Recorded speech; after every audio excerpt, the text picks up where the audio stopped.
Assalamualaikum warahmatullahi wabarakatuh. Waalaikumsalam warahmatullahi wabarakatuh. Alhamdulillah, salatan wa salaman ala rasulillah wa ala alihi wa ashabihi wa man tabi'ahu wa wala.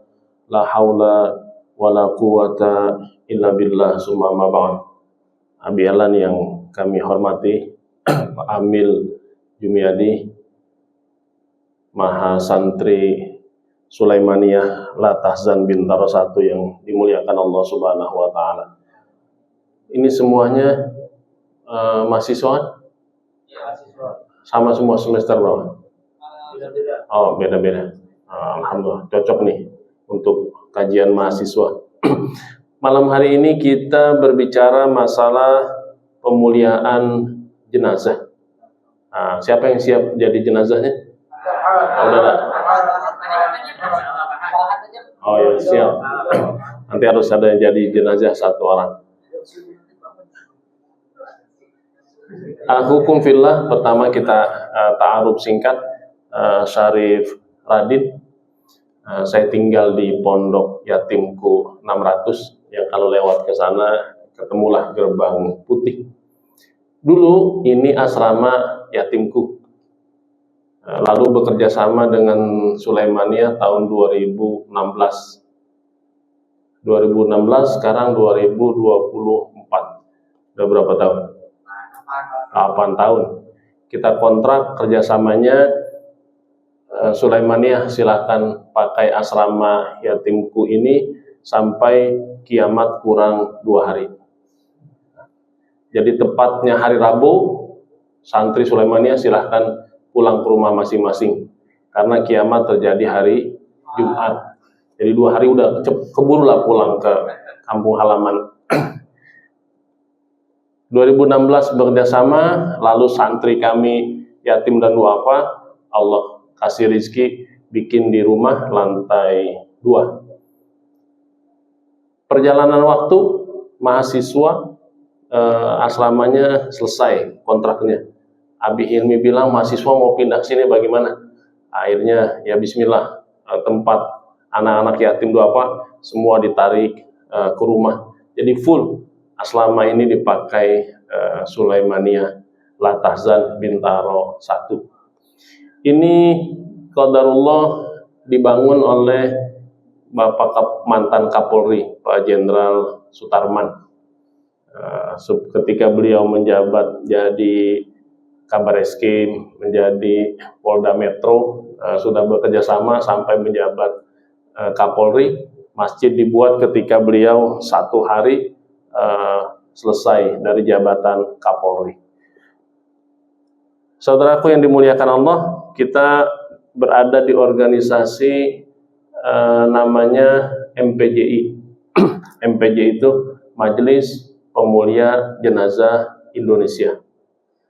Semoga ilmu ini inginnya ditransfer gitu ya.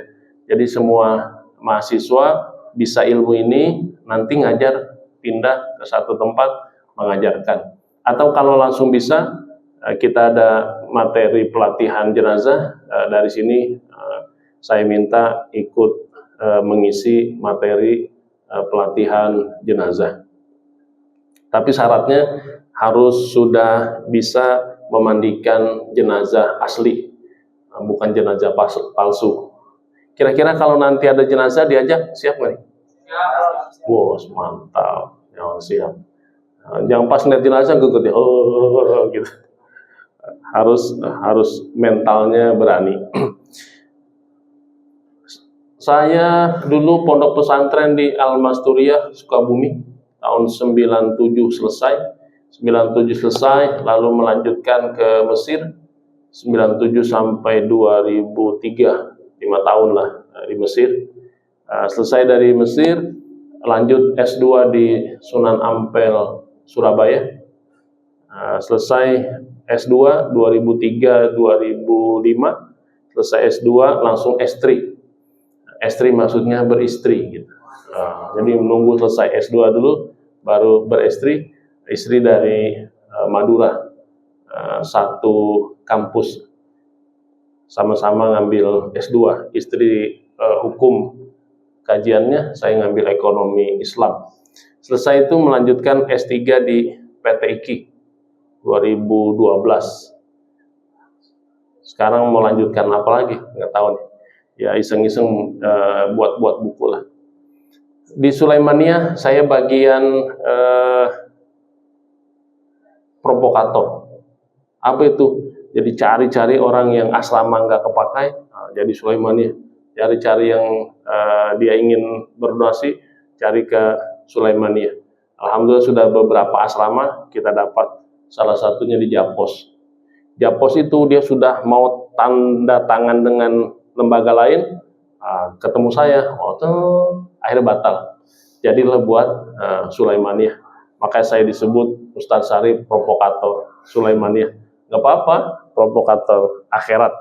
Alhamdulillah insya Allah dalam waktu dekat dapat asrama untuk mahasiswa di Cirende. Sekarang masih proses dari Bapak Haji Winata. Mudah-mudahan rezekinya dilancarkan, cepat jadi asrama mahasiswanya. Kita berbicara kematian. Sebelum mati ada tanda-tandanya yang kita sebut dengan sakaratul maut. Apa itu sakaratul maut? Ada yang pernah ngalami sakaratul maut? Belum ada? Nah, sama berarti kita belum ngalami. Tapi Al-Quranul Karim telah memberitahu kita umat manusia fenomena besar sakaratul maut. Kalau ditanya, kira-kira kita matinya ingin mati seperti apa sih? Nih, mahasiswa Sulaimania. Husnul khotimah. Tapi modelnya kayak apa? Lagi di sini siapa yang biasa jadi muazin? Padri lagi muazin, nanti direkam. Allahu Akbar. Kok nggak ada lagi suaranya? Itu tuh jatuh, mati. Kira-kira cakep nggak? Mau mati begitu? Kapan? Nanti masih lama ya. Oh, nunggu nikah dulu. Alhamdulillah. Ketika jadi imam, dia Allahu Akbar, sujud. Pas sujud ditunggu nggak bangun-bangun. Ternyata meninggal dunia. Kira-kira mau mati ketika sujud? Oh, kapan? Nanti itu ya, belum nikah. Biasa kalau masih jomblo itu bayangannya nikah. Insya Allah berikan kemudahan. Model mati ini bermacam-macam. Yang kita minta doa kepada Allah husnul khotimah.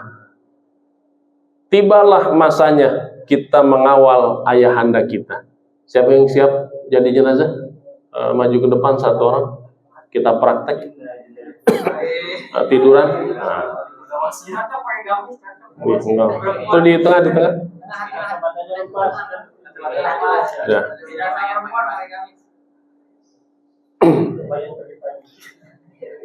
Anggap ini ayah kita. Siapa namanya? Farhat. Kayak Farhat Abbas, bagian Abi Farhat. Ini yang tanda tangan kerjasama Abi Farhat. Ketika ayah kita sakit, ini momentumnya momentum mendekat kepada sakaratul maut. Datang malaikat Ijrail, ditarik ruhnya dari kaki, pindah ke lutut, pindah ke paha, sampai ke dada. Kalla idza balagatit taraqi wa qila man raq. Kalla, ingatlah. Kalla, janganlah. Idza balagatit taraqi, ketika sampai nyawa itu ke tenggorokan. Sampai tenggorokan, maka ketika itu napas pindah ke mulut. Farhat, coba contohkan. Napas pindah ke mulut. Oh. Jadi ada suaranya, seperti suara orang ngorok. Jadi napas pindah ke mulut, itu tanda-tanda sakaratul maut. Keluarga anaknya harus berada di sisinya. Istrinya jangan ditinggal sendiri. Maka datanglah anaknya, Pamil, jadi anaknya Pamil. Nah, Pamil anaknya datang dari posisi sebelah kanan. Mana sebelah kanan? Nah, apa yang dilakukan? Ini anak nih harus paham ilmu ini. Apa yang dilakukan anak ketika ayah dalam kondisi sakaratul maut?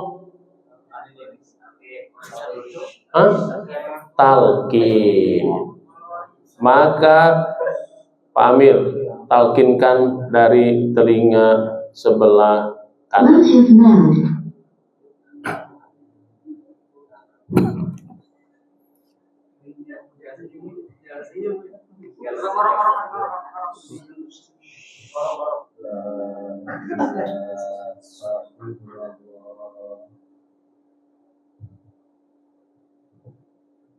Maka ayah kita, saudara kita yang dalam kondisi sakaratul maut, dia terus talkinkan. Sudah tadi satu kali, keluarlah ucapan. Farhat bilang, minum. Nah, kalau dia bilang minum, berarti talkin pertama batal. Karena keluar bahasa minum. Ambilkan minum. Mau kopi apa jus? Jus podo, tahu jus podo di Pasmod. Ambilkan minum. Kalau bisa masih pakai sedotan. Kalau tak bisa pakai sendok. Karena ketika napas dari mulut, tenggorokan kering. Lalu batal talkinnya. Ditalkinkan lagi. Talkinkan kedua.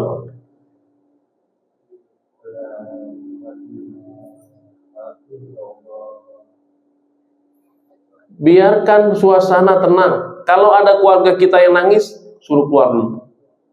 Kalau ada yang meronta-ronta, suruh. Ini suasana ini, posisi kita membimbing talqin, suasana di kamar hening, tidak ada gangguan yang lain. Kalau ada yang baca Al-Quran, silahkan. Baca Yasin boleh, Ar-Ra'du boleh. Tetapi suaranya tidak mengganggu bahasa talqin. Di talqin kedua, lalu Farhat bilang lagi, tanah, bilang Farhat, tanah gitu. Nah, kita anaknya ngapain? Tanya, Pak, sertifikatnya di mana? Itu. Belum tanahnya di mana-mana Farhat. Setiap daerah dia beli sehektar, tapi sertifikatnya dia simpan di berangkas mana kita nggak tahu. Pak, berangkasnya di mana? Gitu. Karena buat warisan. Karena keluar lagi kata tanah, talqin lagi. Talqin yang ketiga.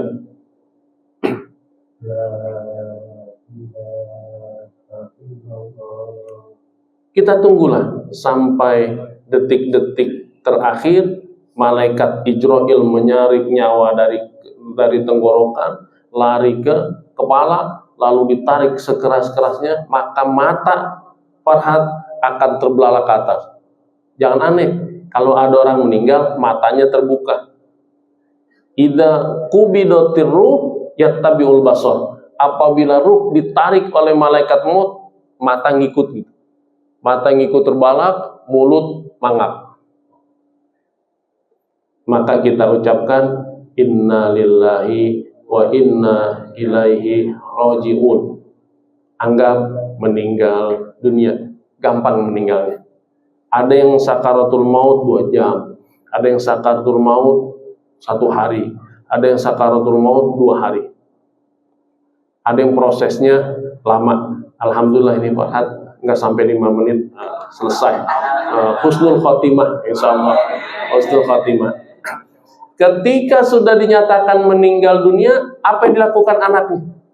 Saya tanya, kalau ayah kita sudah meninggal dunia, apa anaknya lakukan? Kita tutup matanya. Allahumma gfir. Kita doa kepada Allah, ampuni, tutup matanya. Setelah tutup mata, tutup mulutnya. Jangan dilepas. Kalau ini nggak ditutup, ntar mulutnya mengangkat terus. Tutup mata, tutup mulut. Lalu kendurkan urat-uratnya. Urat kakinya dikendurkan. Pamil. Contoh mengendurkan ulat kaki agar nanti ketika proses memandikan tidak kaku. Ya. Lemesin kakinya, dimulai dari kaki yang kaki. 1, 2, 3. Nah, kewajiban ini kewajiban siapa? Anak. Tidak menunggu orang lain. Kaki kanan sudah, sekarang kaki kiri. Dikendorkan uratnya. 1. Ini udah meninggal ya. Farhat posisi sudah meninggal 3 kali. Lalu setelah itu apa yang menempel di tubuhnya dibuka. Dia pakai pecinya dibuka. Dia pakai kacamata dibuka. Dia pakai baju dibuka. Ini dibuka nggak? Bahaya kalau dibuka. Baju dibuka, pakai celana dibuka. Apa yang menempel di tubuh dilepas.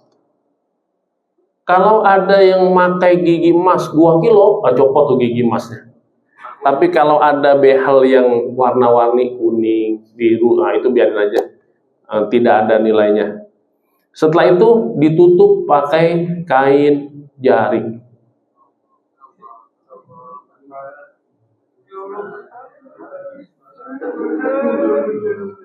Ini jangan dikirim foto ke ibunya ya, entar ibunya Farhat kaget. Anak saya meninggal lagi belajar.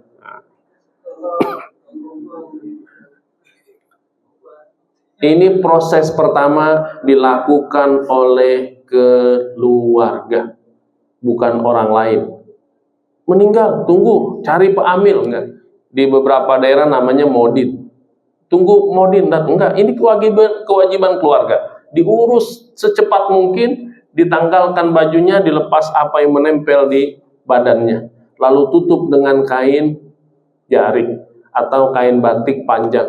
Atau ada sisa kain ihram, pakai kain ihram, silahkan. Proses yang pertama selesai, baru diumumkan inna lillahi wa inna ilaihi rajiun kepada keluarga besar.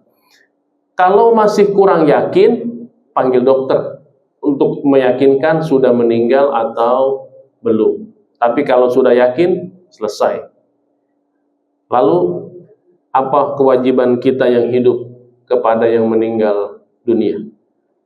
Ada 4. Yang pertama, ini klik gimana, Bi? Kanan kiri? Kanan.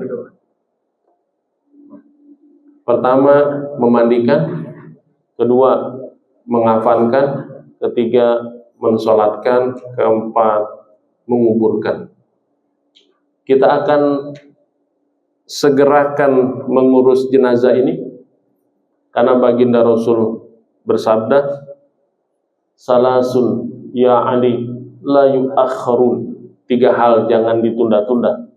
As-salatu idza atat, wal janazatu idza hadarat, wal aimu idza wajadat kufuan. Ada jenazah segera dimuliakan. Jadi bahasa kita memuliakan jenazah. Ada sebagian bahasa menggunakan apa namanya, Bang? Pemulasaran.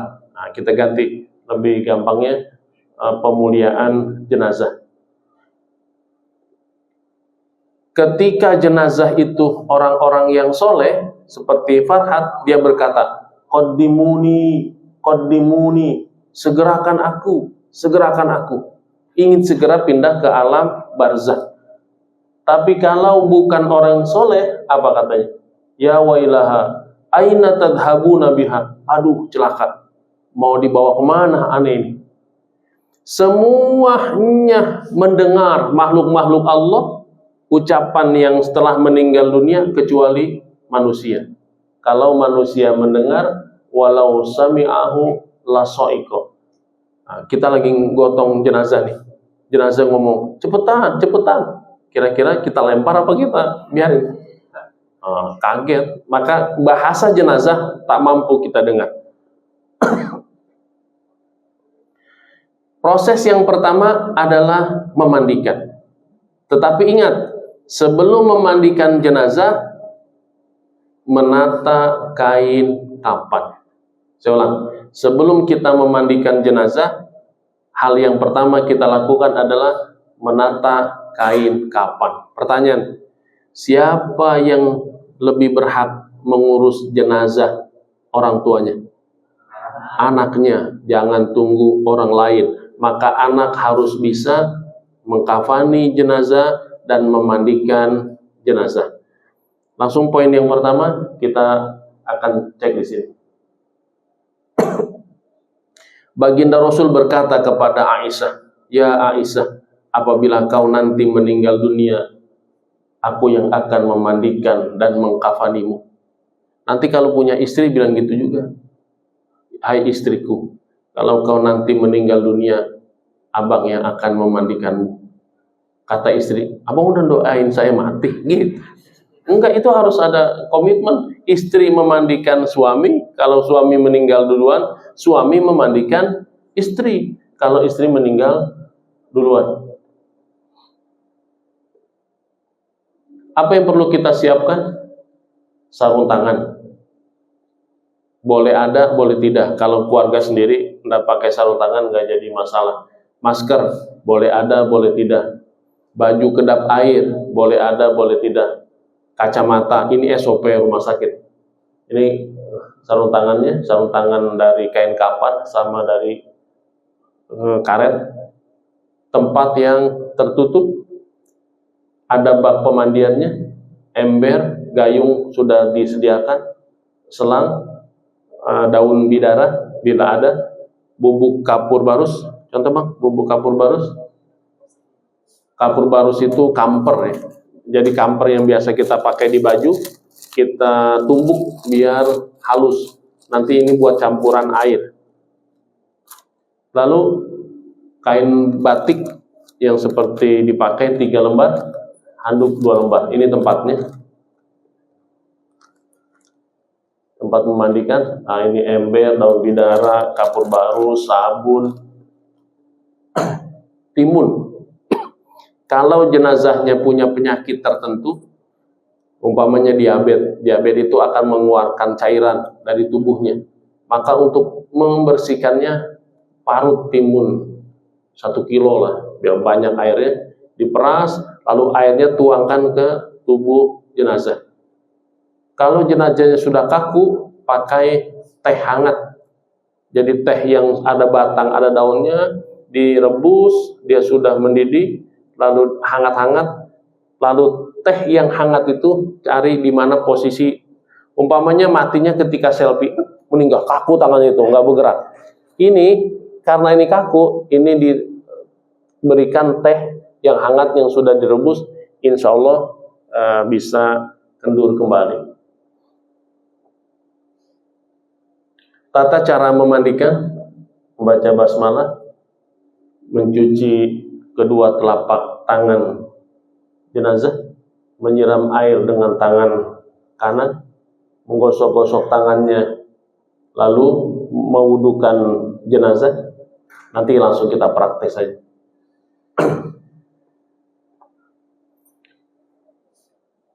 Yang berhak memandikan jenazah, ini fikihnya.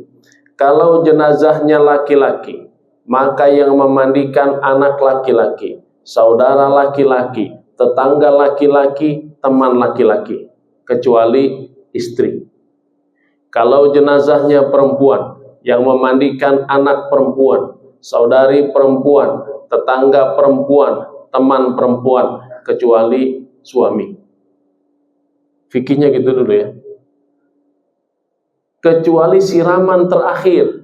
Nanti ada siraman terakhir, jenazah dalam posisi tertutup kain, boleh anak perempuan siram, boleh kerabat perempuan siram, tapi itu siraman terakhir. Fikihnya, yang memandikan laki-laki adalah laki-laki, yang memandikan perempuan adalah perempuan. Yang kedua, kita langsung praktek cara membuat kain kapan. Jenazah pada posisinya, kalau sudah dinyatakan meninggal, kita taruh di ruang tamu biasanya. Ini anggap sudah di ruang tamu, lalu kita sang anak bisa mengurus sendiri, maka kita ambil kain kapan.